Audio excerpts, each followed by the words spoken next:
Instagram and start scrolling. The images load instantly, one after another, in a perfectly seamless, endless loop.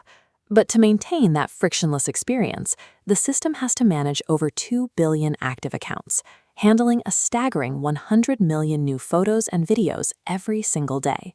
280 terabytes of data hits Instagram daily, a volume that would crush a standard server.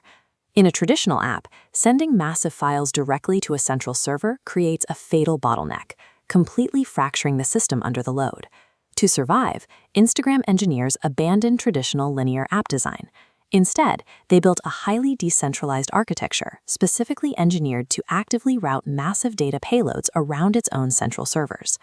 Operating at this scale forces the system into a state of extreme fragmentation, where the workload is broken down into thousands of independent, specialized services. The first immediate threat to the system is the size of the media. 100 million high-resolution photos and 4K videos arriving at the central servers simultaneously would instantly consume all available bandwidth. To counter this, the first layers of the architecture, the API gateway and the post service, act strictly as security guards. Their only job is to authenticate who you are, not to handle your heavy media files. This schematic reveals the workaround.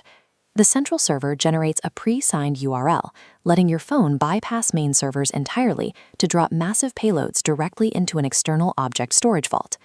The central database receives only microscopic text metadata, remaining unburdened by heavy pixel data. By intentionally keeping the heaviest payloads away from its core processing nodes, the system prevents its own infrastructure from collapsing under the physical weight of user-generated content. Storing the data is only the first hurdle. The hardest engineering challenge is assembling chronologically accurate, personalized feeds for millions of concurrent users in 0 milliseconds. For the vast majority of accounts with average follower counts, the system relies on a default strategy called the push model, also known in system design as fan-out on write. This diagram demonstrates the exact mechanism. The millisecond a normal user publishes a photo, the system actively duplicates that specific data and pushes it directly into the pre-assembled inbox feeds of their 500 followers. Because the new post was already pushed into the follower's inbox behind the scenes, the app requires absolutely zero loading time when that follower eventually opens it.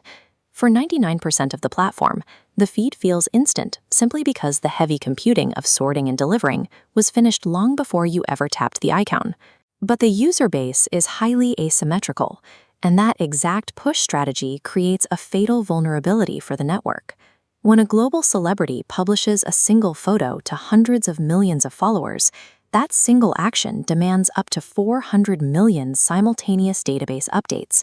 Forcing the architecture to actively push one single update into 400 million pre-assembled feeds at the exact same millisecond would instantly choke the global infrastructure. To prevent this total failure, engineers implemented a counter strategy, the pull model, or fan-out on read. Looking at this network map, you see the reaction to a celebrity post. At publishing, the central node does absolutely nothing.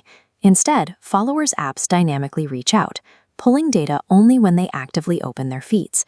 Instagram's speed relies entirely on this hybrid model. The system survives by deliberately applying completely different laws of physics to normal users and celebrities. The final user-facing bottleneck involves registering millions of rapid-fire micro-interactions, like double-tapping a photo, leaving a comment, or searching a hashtag. Forcing standard SQL databases to permanently record every single one of those actions in real time is too slow to deliver the instant feedback a user expects. Engineers bypass this bottleneck by using asynchronous processing. The interactions are placed into high-speed holding queues, like Kafka, and temporarily stored in hyper-fast memory caches, like Redis. That instant red heart appearing on your screen is actually a sophisticated IOU. It is a temporary visual trick, allowing you to keep scrolling at lightning speed while the system handles the permanent database bookkeeping in the background. When you look back at the screen in your hand, that incredibly simple interface takes on a completely different meaning.